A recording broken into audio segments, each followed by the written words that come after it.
Hello, my name is Christopher Newkirk, and this is my ME6225 Metrology Story presentation on the history of the English units system.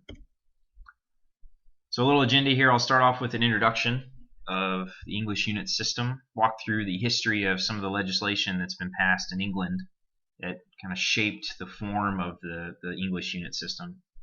And then talk about some specifics as far as units of mass and units of length are concerned, and then wrap up with a brief conclusion. So to start off with, the official system of units that the United Kingdom uses right now is the metric system. There are a handful of exceptions, and I'll mention those in a later slide. But yeah, so officially they use the metric system. Now there is a pretty storied past, a storied history of the English, what I've put in quotes here, the English system of units. It's really just how measurements were recorded and communicated in England over the course of history. It's kind of what the English system of units is. And it's important to note here, in this little diagram kind of shows it pretty clearly, that the English units system is really the kind of the foundation behind the imperial unit system, which was used in the United Kingdom for a while, a couple hundred years, in the U.S. customary unit system, which we use now. So even though the English system of units is not used in England right now, it definitely is still relevant.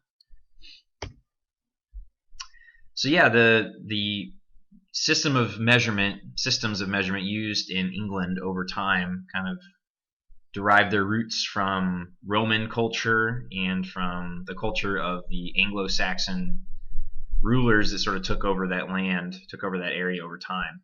So it was kind of a hodgepodge. When I was doing some research, there are a lot of details about how the Romans measured things, and how different cultures measured things, and how that kind of affected measurements in England. But it was all very scattered and kind of sporadic. But what I found was one of the earliest pieces of legislation that actually tried to sort of standardize this was called the Composition of Yards and Perches.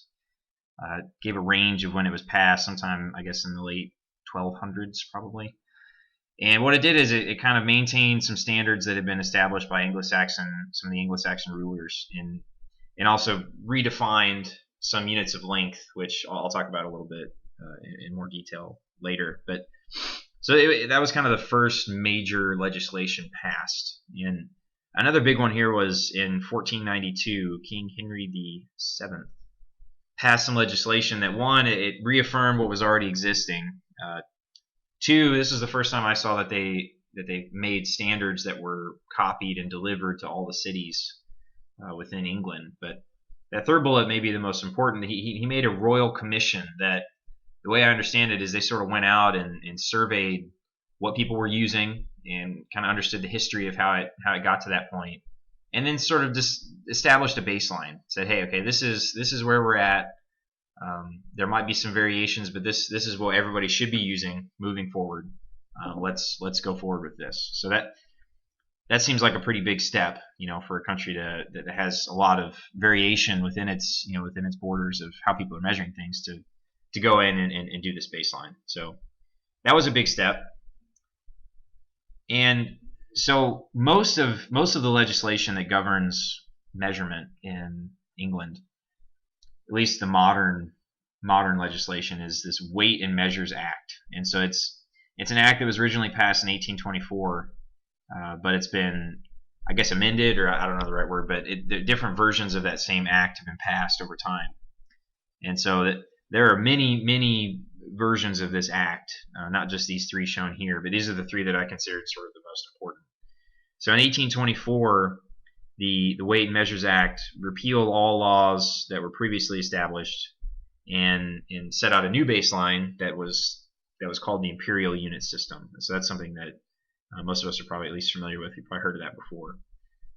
And they actually sent out physical standards again for this new system. Interestingly, somewhere between here and here, I think it was 1834, there's a big fire, and Parliament actually burned down, and the gold standards, the main base standards of these measurements, were actually burned and destroyed. And so fortunately, the duplicates that they made were sufficient enough for them to recreate the master references. But I read that and it kind of made me think of what we talked about in class. How it's one advantage of using light now as a standard of measurement is that there's not one physical artifact that you're kind of tied to. So that was one thing that was kind of interesting. In 1897, that was the first time that they legalized the use of metric units for trade within England. So that was the first time that they decided, hey, it's okay. These other European countries are using this weird metric system, but hey, we're gonna be okay with it. So it was permissible, and then in 1985, so not that long ago, imperial units were actually removed from this list that they have of allowable units for trade, and so that was when they more or less became, I guess, metricated, I don't know the word, but started using the metric system officially. And there are these three exceptions. One, a unit of volume, a pint. They allowed them to continue using that for beer, cider, milk. Troy ounces, which I'll talk about in a little bit more detail on the mass slide, that was allowed to be used for precious metals. And then they allowed miles, yards, feet, and inches to be used for either road signs or just other measurements because it was so common. So yeah, as promised, here's the slide about the units of mass. And so what I thought was interesting, that the kind of most fundamental unit of mass across pretty much all early measurement systems was the grain, and that was the weight of a grain seed from the center of an ear of barley. So in modern units, in metric units, it's 64.8 milligrams, and so that makes sense. I mean, if you're trying to create a standard of mass, and in these early societies, you look to something that's very common,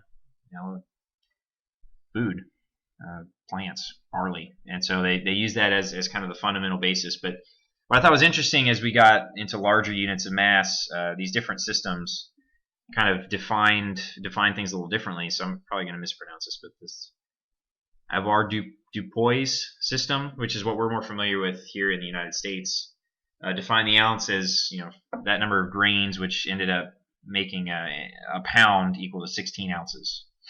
And so the troy, which is kind of the Roman influence, and the apothecary systems used the same definition, but it's different from that first one. It's 480 grains is an ounce, and then the pounds in those systems were 12 ounces. And so what you end up getting is a different definition of a pound. And so we use the Avoirdupois mass in the United States today, and that's what we think of as a pound, right? But the troy unit of a pound is still used, as I mentioned on that last slide, internationally. Really is used for measuring precious metals, just because that's the way it's always been done.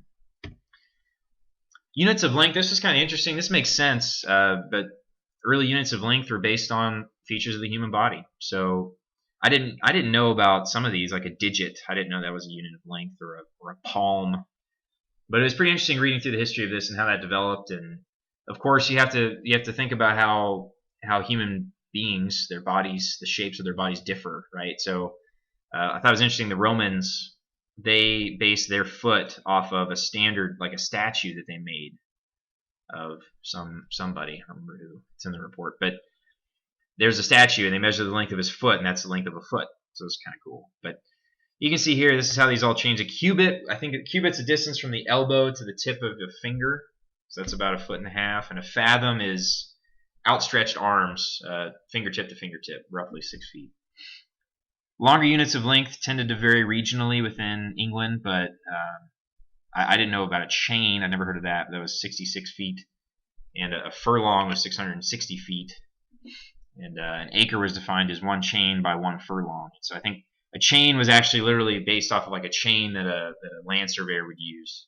And a furlong was nominally how far a plow crew could go without stopping, or something like that. The Roman mile here is interesting. It used to be 5,000 feet, or I guess the Roman mile is 5,000 feet, which is roughly 1,000 paces for a soldier.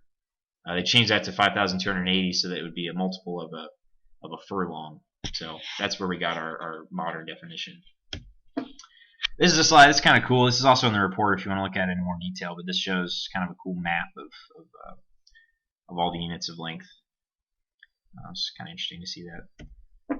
So I guess in conclusion, really, it's an interesting study to see how those units developed. And even though the UK uses metric right now, this history is still relevant because we used it in the United States. So thank you for listening.